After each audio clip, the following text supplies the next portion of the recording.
Baik, selamat pagi, selamat siang, selamat sore, dan juga selamat malam buat teman-teman semua dimanapun berada.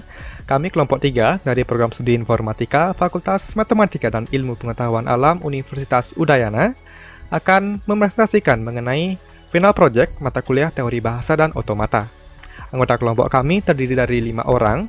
Tentunya yang pertama saya sendiri, Mahardika dengan NIM 21085610055. Halo, perkenalkan nama saya Ana Agung Sagung Pramila Pesari Kumala dengan NIM 2008561101. Perkenalkan, nama saya Nikada Trisnawati dengan NIM 21085610026. Baik, perkenalkan, saya atas nama Eko Maksud Trisna Eka Wijaya dengan NIM 21085616032. Perkenalkan, nama saya Sairina Feranisya Putri dengan NIM 21085611060.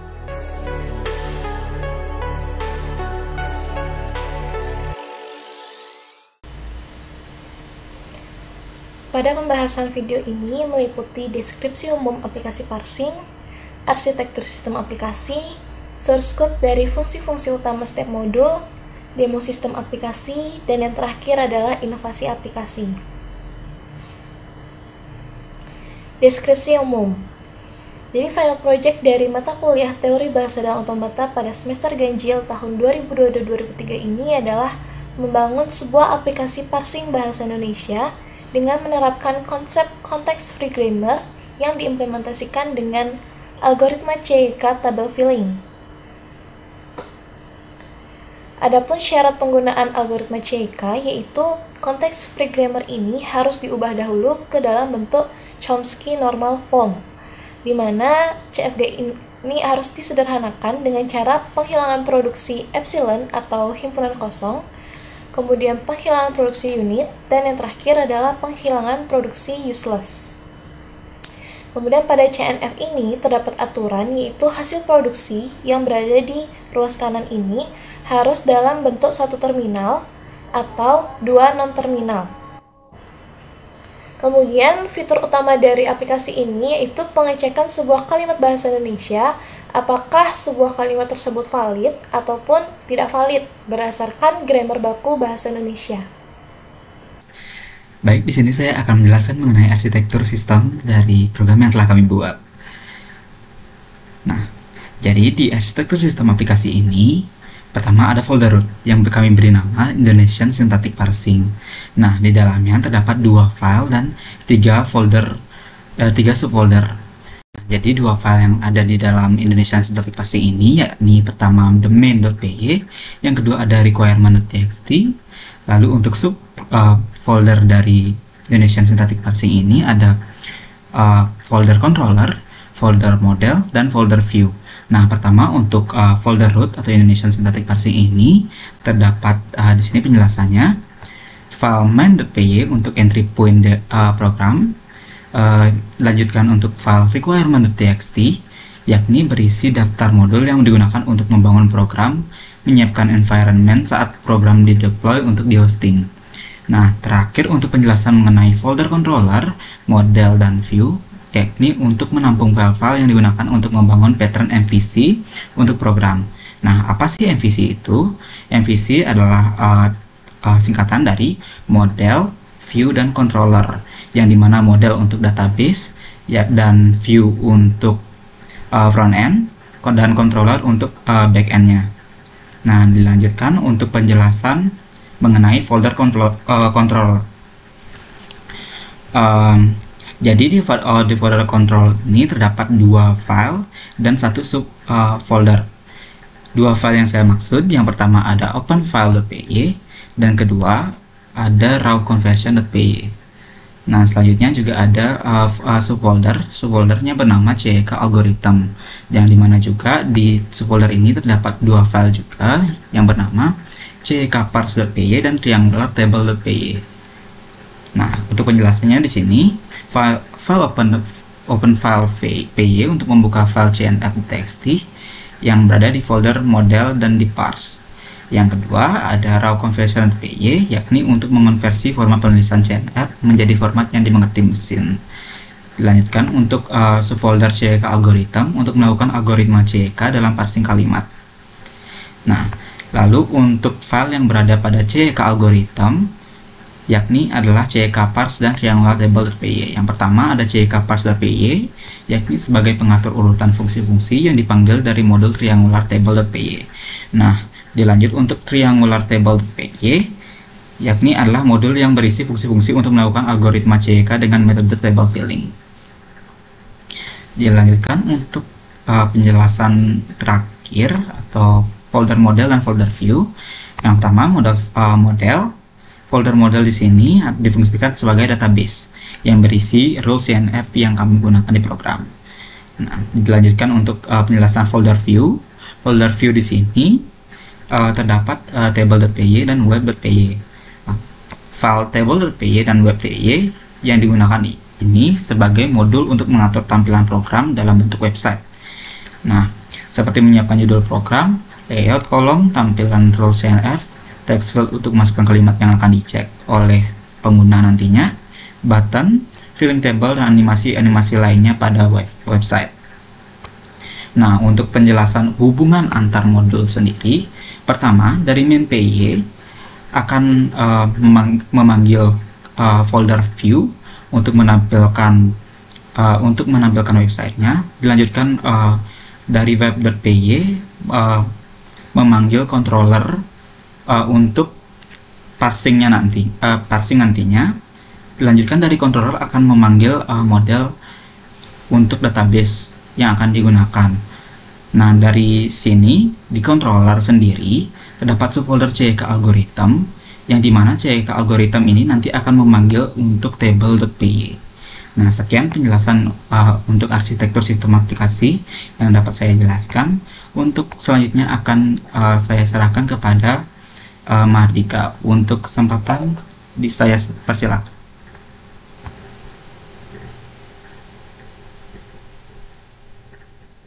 Oke, baiklah, di sini saya akan lanjutkan penjelasan mengenai source code dari program Syntactic Parsing of Indonesian Sentences using CYK algorithm.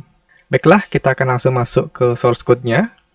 Nah, karena di sini menggunakan MVC model, maka saya akan jelaskan bagian controller dan juga view-nya, yaitu sebagai dua coding utama untuk membangun website yang telah dibuat.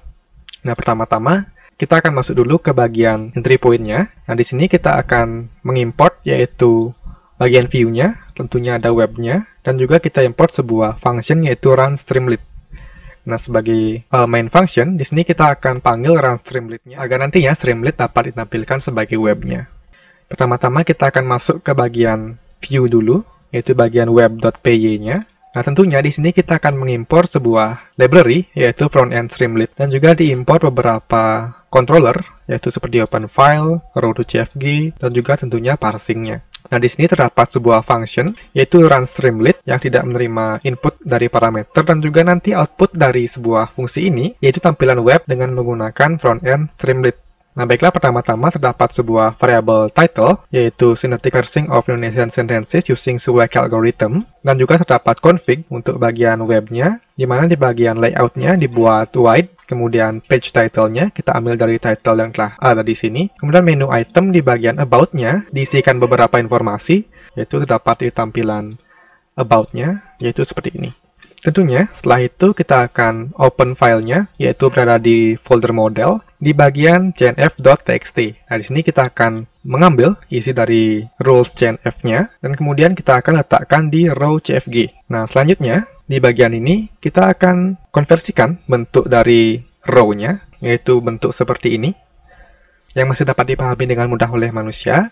Kita akan konversikan menjadi bentuk yang lebih mudah dipahami oleh Python, yaitu di sini, setiap rule akan masuk ke dalam sebuah list, di mana sebuah list itu di indeks ke nolnya adalah head-nya, misalkan A, kemudian indeks keduanya itulah body-nya, yang ada di dalam set, yaitu untuk mengurangi kemungkinan adanya body yang double. Nah, kemudian untuk setiap variable ataupun terminalnya akan ditaruh di dalam sebuah tuple, misalnya terdapat A dan juga B. Nah, misalkan ada A ke AB, nah dibuat seperti ini. Dan juga nantinya jika ada bagian lain juga dimasukkan ke dalam tuple seperti itu. Nah, untuk selanjutnya akan dibuat bagian split column-nya, yaitu kolom 1 dan juga kolom 2. Nah, kemudian di kolom pertama akan dituliskan rule CNF dalam bentuk row yang masih bisa kita lihat dengan mudah ya. Nah, kemudian di kolom kedua itu kita akan buat sebuah input string yaitu di bagian sini, input untuk masukkan kalimatnya. Kemudian kita akan tampung di variabel string input. Selanjutnya, kita akan split kalimat itu berdasarkan spasinya. Kemudian kita akan masukkan ke list string, yaitu untuk mengambil terminal dari sebuah kalimat. Kemudian kita buat sebuah button yang nantinya dapat diklik oleh pengguna untuk memulai parsing dengan menggunakan algoritma CEK. Nah, di sini jika button diklik, maka kita akan cek terlebih dahulu apakah panjang dari kalimat itu kurang dari atau sama dengan 1. Nah, jika iya, maka akan ditampilkan error, yaitu sentence can be null, yaitu tidak boleh kosong dan juga tidak boleh hanya satu kata. Nah, jika sudah memenuhi atau string input tidak sama dengan string kosong, maka akan dituliskan filling table dan juga akan masuk ke fungsi parse yang ada di controller dengan masukkan rule chain f-nya, kemudian input dari kalimatnya yang sudah di split berdasarkan adanya spasi.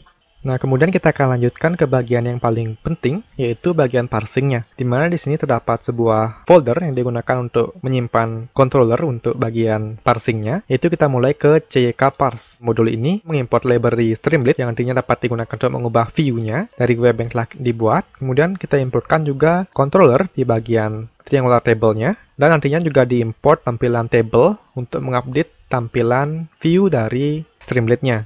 Nah, di sini terdapat sebuah fungsi yang dinamakan dengan parse, yaitu tujuannya untuk pengendali filling table-nya, baik untuk menyiapkan filling table, mengisi row paling bawah dari table, kemudian akan dilanjutkan dengan mengisi step by step untuk filling table-nya. Nah, fungsi ini menerima input yaitu rule chain f, yang tentunya setelah dikonversikan menjadi bentuk yang lebih friendly untuk Python, dan juga list kata dari kalimat yang dimasukkan oleh user. Oke, sekarang kita akan berpindah ke modul triangleTable.py. Nah, di sini terdapat beberapa fungsi yang akan kita bahas, di mana kita juga akan mengimport Streamlit-nya untuk mengubah tampilan front end-nya, dan juga tentunya diimport table, dan juga di sini disiapkan dulu tanda empty, yaitu empty set di bagian ini. Baik, fungsi pertama yang akan saya jelaskan yaitu tentang create table, yaitu fungsinya untuk membuat table yang akan digunakan untuk filling table dengan input yaitu list kata dari kalimat yang dimasukkan oleh pengguna, di mana outputnya itu adalah table yang siap digunakan untuk filling table, di mana dibuat dulu list kosong dengan nama table, kemudian akan diiterasikan sebagai barisnya, yaitu panjang ataupun banyak dari kata-kata yang dibuat. Nah, kemudian untuk setiap iterasi row ini akan di-append sebuah list kosong lagi untuk membentuk list 2 dimensi, yaitu membentuk tablenya tentunya. Kemudian kita akan mengecek di bagian kolomnya sekarang, yaitu iterasi pada tiap kolom di tabelnya. Oke, jika I kurang dari J, yaitu indeks barisnya kurang dari kolom, maka akan kita masukkan ke sel yang bersangkutan, yaitu tanda spasi ini, untuk menandakan bahwa sel tersebut tidak akan bisa diisi, sehingga saat nanti dilakukan filling table, bisa dicek dengan lebih mudah. Nah, lainnya, jika nanti indeks row-nya lebih besar atau sama dengan indeks kolomnya, maka akan di-append sebuah set kosong, yang akan bisa diisi dengan head dari setiap row, sehingga filling table bisa dijalankan. Selanjutnya masuk ke bagian filling bottom. Fungsi filling bottom ini digunakan untuk mengisi bagian paling bawah dari table, seperti yang telah dijelaskan di slide pada materi kuliah, yaitu menerima inputan table, yaitu table yang telah disiapkan sebelumnya, rule chain f, dan juga list kata yang dari kalimat yang dimasukkan oleh pengguna. Oke, selanjutnya akan masuk ke bagian intinya, yaitu filling all, yang merupakan step by step untuk pengisian filling table-nya. Di sini menerima input yaitu rule dari chain f, kemudian table yang telah diupdate sebelumnya dengan mengisikan filling bottom-nya, kemudian string masukan, yaitu kata-kata dari sebuah kalimat dimasukkan oleh pengguna, kemudian row yang akan diisi dengan filling table, di mana dimulai dengan row pertama. Nah, kenapa dimulai dengan row pertama? Yaitu karena row ke-0 sudah pasti diisi di bagian sini saja, dan yang lainnya tidak akan diisi. Nah, fungsi filling all ini akan dipanggil secara rekursif sehingga perlu adanya penghenti, di mana penghentinya yaitu ada pengkondisian ini, di mana saat table dengan row paling akhir di kolom ke-0 tidak sama dengan set kosong, maka akan dicek lagi jika ada start symbol, di mana pada rule kelompok kami, X merupakan start symbolnya, ada di bagian row paling akhir di kolom ke-0, maka akan dituliskan kata-kata sentence accepted, dan juga ada animasi balon untuk menandakan bahwa kalimatnya itu diterima. Nah, jika tidak, maka akan ditampilkan error sentence not accepted, dan juga ditampilkan kepingan salju sebagai animasi penandanya, dan dikembalikan sebagai return agar menghentikan rekursifnya. Nah, kemudian di fungsi ini kita akan cari next row-nya, row berikutnya yang akan kita isikan dengan menggunakan filling table, di mana kita akan masuk ke fungsi iteration terlebih dahulu. Oke, di fungsi iteration, fungsinya itu adalah untuk mengiterasi di bagian row dan juga kolom dari sel yang bersangkutan. Nah, di sini saya bentuk filling table-nya dengan berkebalikan seperti yang ada di slide ini. Misalkan pada slide yaitu filling bottom memang mengisi bagian paling bawah. Nah, sedangkan pada program yang kami buat yaitu filling bottom berfungsi untuk mengisi bagian diagonal karena telah kami balik. Dan nantinya jika misalnya mengisi di bagian sel X13 ini, maka yang akan diiterasikan yaitu kolom yang ada pada sel ini dan juga baris yang ada pada sel bersangkutan. Oke, langsung aja kita masuk ke fungsinya. Nah, kemudian outputnya itu adalah next row yang akan nantinya diisi dengan menggunakan filling table. Baik, kita masuk saja langsung ke bagian fungsinya, di mana menerima input rule CNF-nya, kemudian table-nya juga yang akan diupdate, kemudian input string-nya, yaitu kata-kata dari satu kalimat, kemudian row yang saat ini akan dicari. Kemudian untuk setiap kolom kita akan iterasikan secara menurun, di mana kita untuk setiap kolomnya itu kita ambil dari kanan. Nah, sekarang kita akan cek jika table di baris ke row dan kolom ke kolom itu sama dengan set kosong, yaitu bagian yang akan kita isi dengan menggunakan filling table, maka di bagian list of intersect ini, kita akan siapkan list kosong dulu. Nah, kita akan buat iterasi dengan nama i, dengan range dari 0 hingga panjang row-nya, berapa row-nya. Nah, kemudian jika tabel dengan baris ke i, index ke kolom, itu memiliki tanda empty yang dijelaskan di atas tadi, maka list of intersect akan kita append-kan dengan set kosong. Dan sebaliknya, jika tabel dengan baris ke i, kolom ke kolom, itu tidak sama dengan tanda spasi, dan juga tidak memiliki set kosong, maka akan kita append-kan isi dari sel tersebut ke list of intersect. Nah, misalkan di sel X13, maka kita akan ambil baris yang ada di atasnya, kita akan append-kan ke list of intersect, dan juga kita akan iterasikan di sini, yaitu di bagian kolomnya, yaitu kolom sekarang plus 1 sampai berakhir. Nah, sama seperti tadi, jika table baris ke row dan kolom ke i itu sama dengan tanda empty, maka akan di-append-kan set kosong. Nah, sebaliknya, jika table baris ke row, kolom ke i, nggak sama dengan spasi, dan juga tidak merupakan set kosong, maka isi selnya akan di-append ke list of intersect, yaitu di bagian kolom yang ada di bagian kanannya. Kemudian result list ini, kita akan masuk ke make combination dengan masukkan list of intersect-nya. Oke, kita pindah dulu ke make combination untuk sekarang ini, yaitu fungsi yang digunakan untuk membuat kombinasi dari hasil yang kita dapatkan. Misalkan kalau di tabel ini, kita akan kombinasikan hasil yang kita dapatkan dari baris paling jauh ke kolom paling dekat, kemudian begitu seterusnya hingga ke baris paling dekat ke kolom paling jauh. Itu kan kita kombinasikan isinya. Nah, di sini kita ada list input, yaitu list of intersect tadi, dan juga nanti outputnya adalah kombinasi yang didapatkan. Nah, setelah itu kita akan kembali ke sini. Nah, setelah kita dapatkan kombinasinya, masuk ke variable result list. Nah, kita akan langsung ke bagian fungsi combine dengan masukkan result list. Nah, combine ini jika dibahasakan seperti slide yang telah diberikan, yaitu membuat union dari kombinasi-kombinasi yang telah kita dapatkan. Yaitu ada sebuah row combination-nya, yaitu ada kombinasi-kombinasi yang didapatkan. Kemudian outputnya yaitu adalah union dari semua kombinasi yang didapatkan.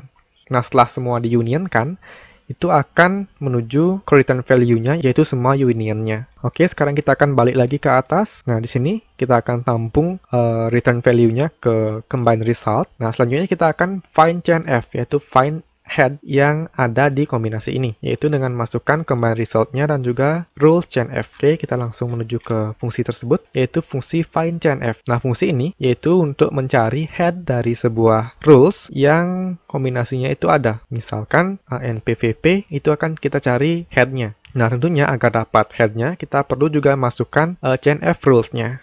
Jika CNF return ini masih bentuknya set kosong, yaitu tidak ada head yang didapatkan, maka kita akan returnkan empty, yaitu tanda set kosong, seperti yang ada di atas tadi. Nah, jika sebaliknya, maka akan langsung di-returnkan yaitu CNF return-nya, untuk mengisi bagian table yang saat ini kita iterasikan, yaitu cell table baris ke row dan kolom ke kolom. Nah, kemudian kita akan tampilkan filling table yang telah diupdate.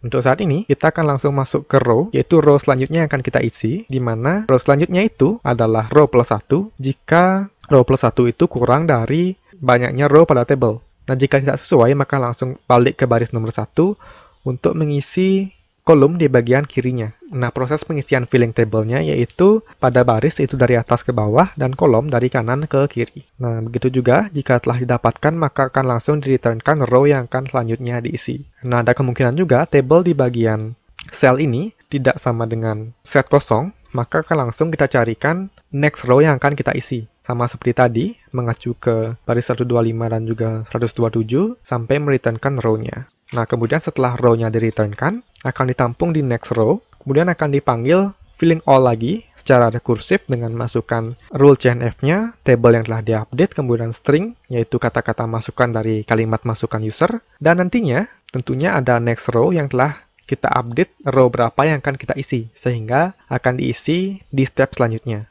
Nah, begitu seterusnya, sehingga bertemu pada bagian ini yang telah saya jelaskan tadi di awal, sehingga akan muncul penerimaan sentence-nya, yaitu sentence accepted atau sentence not accepted. Nah, baik, sekian penjelasan dari source code-nya, yaitu di bagian modul-modulnya. Nah, selanjutnya akan dijelaskan mengenai inovasi yang mungkin diterapkan pada program ini ke depannya. Baik, di sini saya akan mendemokan aplikasi parsing yang telah kelompok kami rancang, di mana ini merupakan tampilan awal dari aplikasi kami. Pertama, di sini akan terlihat nama aplikasi kami, yaitu Syntax Parsing of Indonesian Sentence Using JK Algorithm. Nah, pada tampilan ini akan terbagi menjadi dua bagian, di mana bagian yang kiri ini terdapat CNF rule dari aplikasi ini, di mana rule ini dapat disalin oleh user jika user menginginkannya atau membutuhkannya.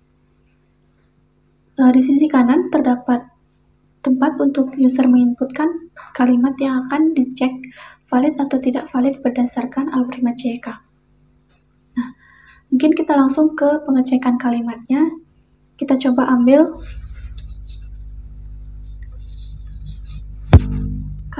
kalimat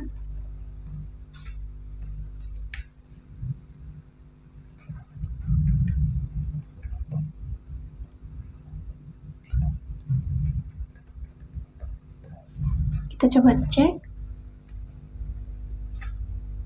Nah, jika muncul animasi balon seperti tadi, maka itu menandakan kalau kalimat yang kita inputkan itu valid berdasarkan algoritma JK. Nah, setelah kita melakukan pengecekan, di sini akan tampil filling table dari kalimat tersebut. Pertama, di sini akan di-set kosong terlebih dahulu. Selanjutnya, di sini akan dicari row per kata dari kalimat tersebut. Di sini, kata kelinci itu terdapat dalam rule NP, noun, subjek, keterangan, pelengkap, dan juga objek. Untuk kata itu terdapat dalam pronoun, NP, subjek, keterangan, pelengkap, dan juga objek. Sedangkan untuk kata sedang itu terdapat dalam adverb 9 dan juga adverb 6. Untuk kata melompati terdapat dalam verb, predikat, keterangan, pelengkap, dan juga VP. Untuk kata pagar itu terdapat dalam rule NP, noun, subjek, keterangan, pelengkap, dan juga objek. Untuk kata bambu terdapat dalam rule NP, noun, subjek, keterangan, pelengkap, dan juga objek. Nah, setelah kita mendapatkan rule dari perkata dari kalimat tersebut, selanjutnya kita akan lanjut ke kolom pertama baris kedua. Di mana cara untuk mencari kolom pertama baris kedua ini, yaitu dengan cara penggabungan rule, yaitu dikombinasikan dari rule kolom 1 baris 1 dan juga kolom 2 baris 2. Ini akan membentuk huruf L seperti ini, maka akan mendapatkan rule seperti ini. Selanjutnya, setelah kita mendapatkan rule di kolom 1 baris 2, kita akan mencari di kolom 2 baris 3. Seterusnya sampai ke kolom 5 baris 6. Caranya sama, yaitu dengan mengkombinasikan atau menggabungkan rule di atasnya dengan di samping kanannya. Setelah kita mendapatkan itu, kita cari ke yang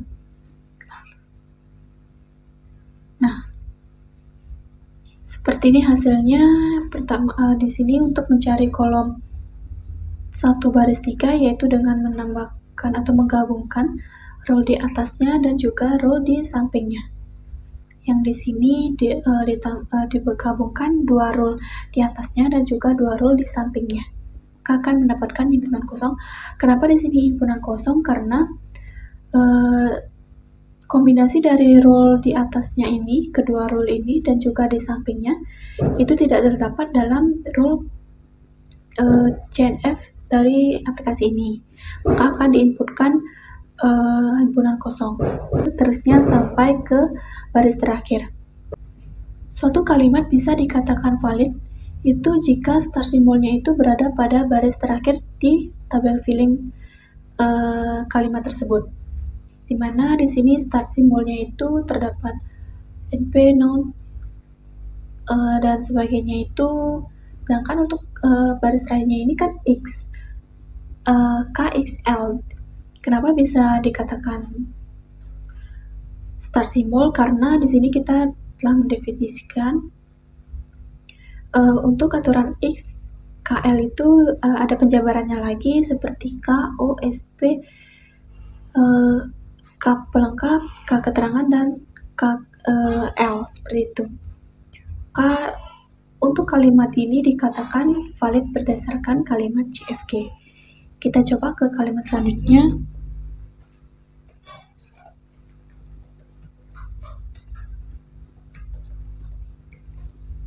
Nah, kita coba dari kelompok 2, Nina kedapatan bersama Udul. Nah, kalimat ini juga valid berdasarkan algoritma CK.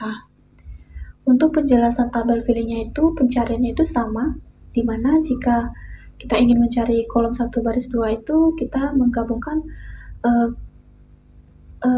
row di atasnya dan juga dengan row di samping kanannya.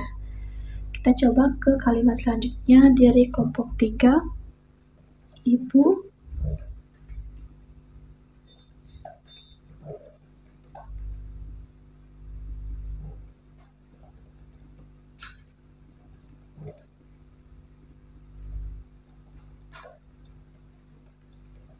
Nah, kita coba cek.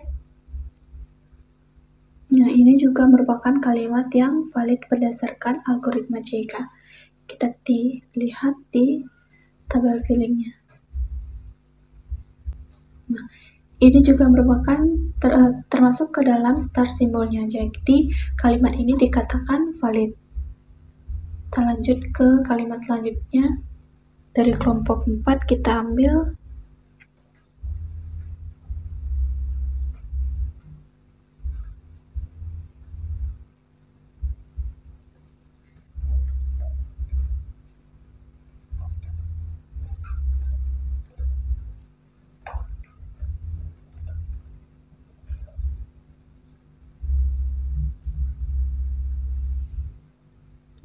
kalimat ini juga dikatakan valid berdasarkan algoritma CK.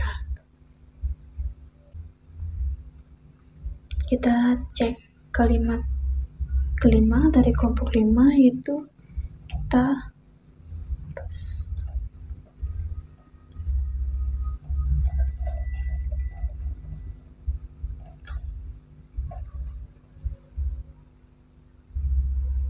Nah, ini juga merupakan kalimat yang valid berdasarkan algoritma CK. Untuk tabel fillingnya itu pencariannya juga sama, menggabungkan row di atasnya dengan row di samping kanannya.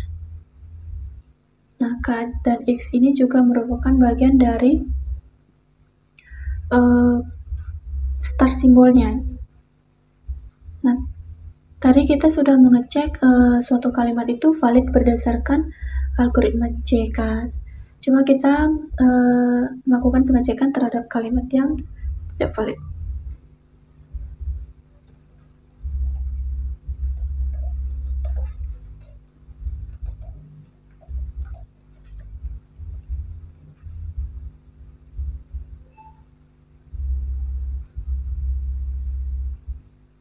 Nah, jika muncul animasi salju seperti ini, maka tandanya kalimat yang kita inputkan itu tidak valid.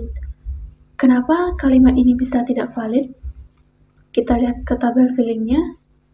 Nah, Syarat untuk suatu kalimat itu dikatakan valid berdasarkan algoritma CK ini, yaitu di mana start simbolnya itu harus berada pada baris terakhir di tabel fillingnya, sedangkan di sini baris terakhirnya itu himpunan kosong. Jadi secara otomatis kalimat ini tidak valid berdasarkan algoritma CK. Kita coba cek lagi.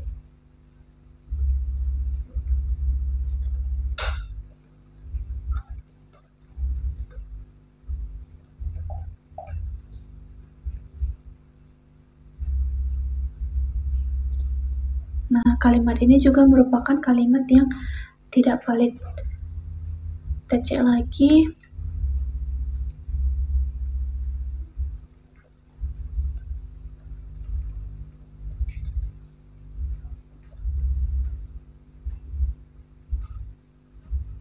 Nah, ini juga merupakan kalimat yang tidak valid. Terlihat di sini start simbolnya itu tidak terdapat pada baris terakhir di tabel fillingnya. Jadi kalimat ini tidak valid. Kita cek lagi.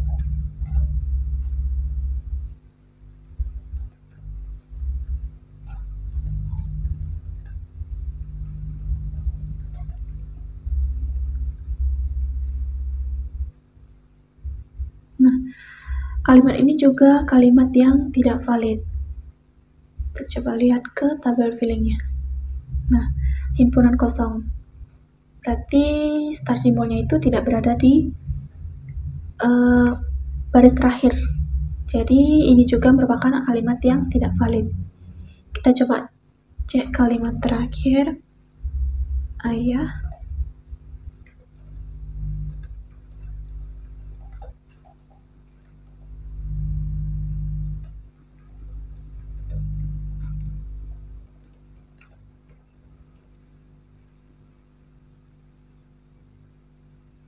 Nah, ini juga kalimat yang tidak valid berdasarkan algoritma CK. Di mana untuk baris terakhirnya itu himpunan kosong juga. Jadi kalimat ayah dengan semangat tinggi sedang menangkap anjing itu merupakan kalimat yang tidak valid. Baik, mungkin sekian demo dari aplikasi parsing kelompok 3. Baik, di sini saya akan menjelaskan inovasi dari aplikasi. Untuk yang pertama yaitu target user. Target user secara umum adalah user yang memiliki ketertarikan dan keperluan mengenai CFB, CNF, dan parsing kalimat. Target ini dapat dikelompokkan atau dikategorikan ke bidang akademik dan bidang non-akademik. Berikut daftar target user untuk aplikasi yang dibuat. Yang pertama itu siswa, yang kedua itu mahasiswa, yang ketiga itu guru, yang keempat itu dosen, dan yang kelima itu penulis dan jurnalis.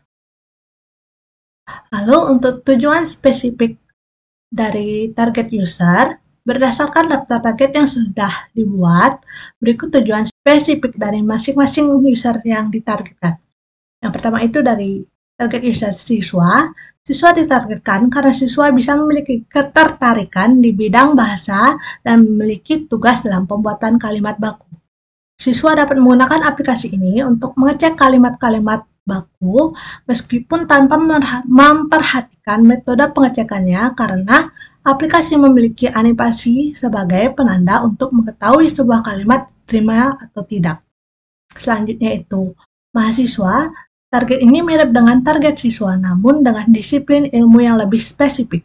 Misalkan, mahasiswa informatika atau sejenisnya dapat menggunakan aplikasi ini sebagai contoh dalam membuat aplikasi sejenis. Lain pihak, mahasiswa sastra akan menggunakan aplikasi ini untuk mengetahui kalimat-kalimat sudah termasuk kalimat baku berdasarkan bahasa yang dipelajari dengan berbagai jenis pengecekannya. Selanjutnya, guru. Sebagai tenaga pengajar, terutama guru bahasa menjadi target yang akan mengecek kebenaran sintaksis kalimat dari tugas siswa-siswanya atau bahkan menjadi media pengajaran interaktif tentang pengecekan struktur kalimat. Selanjutnya itu dosen dapat menjadikan aplikasi ini sebagai aplikasi contoh untuk mahasiswanya, untuk dosen informatika atau disiplin ilmu sejenisnya, atau dosen bahasa atau sastra yang memerlukan pengecekan sintaksis, tentunya dengan rules yang sesuai dengan kajian yang dilakukan. Dan yang terakhir, bagi penulis dan jurnalis yang mungkin masih bingung untuk menentukan kalimat yang telah dibuat adalah kalimat baku atau tidak, dapat menggunakan aplikasi ini untuk mengecek kalimatnya. Selanjutnya, mockup inovasi dari aplikasi ini adalah fitur tambahan seperti konferensi CFB ke CNF secara langsung, tampilan pohon parsing, dan tampilan derivasi sebagai berikut. Yang pertama, fitur konferensi CFB ke CNF. Fitur ini merupakan tahapan pengubahan CFB rules menjadi CNF rule. Sesuai masukan pengguna, tahapan ini dilakukan setelah pengguna memasukkan CFB rules pada text file pada bagian kiri. Kemudian, menekan tombol Convert yang berwarna merah di bawahnya. Saat fitur ini dijalankan, program akan menyederhanakan CFB dan mengikuti aturan CNF, lalu akan muncul hasil CNF rule pada bagian kanan. Output dari CNF rule yang berupa teks bisa disalin secara keseluruhan atau hanya satu baris rules. Fitur salin dapat dilihat apabila pengguna mengarahkan hovering kursor ke arah teks CNF. Rules CNF rule yang dimasukkan juga dapat dijadikan rule spesifik dari pengguna untuk melakukan parsing. Selanjutnya adalah fitur parsing tree. Fitur ini merupakan tahapan tampilan pohon parsing setelah pengguna memasukkan kalimat dan menekan tombol cek. Output pohon parsing ini dalam bentuk gambar yang dapat di-download. Yang terakhir, yaitu fitur derivasi. Fitur ini merupakan tahapan tampilan derivasi, baik derivasi terkiri maupun derivasi terkanan. Derivasi dilakukan setelah pengguna memasukkan kalimat dan menekan tombol cek. Output derivasi berupa teks yang bisa disalin secara keseluruhan atau hanya satu baris derivasi. Baik, sekian yang dapat kami sampaikan mengenai presentasi final project teori bahasa dan otomata. Kami kelompok 3 pamit undur diri. Mohon maaf apabila terdapat kesalahan kata, baik yang disengaja maupun tidak sengaja. Kami ucapkan terima kasih kepada semua teman-teman yang telah menonton video kami. Kami ucapkan selamat menikmati libur tahun baru dan juga libur akhir semester ganjil tentunya. Akhir kata, semoga mudah dipahami dan harimu menyenangkan.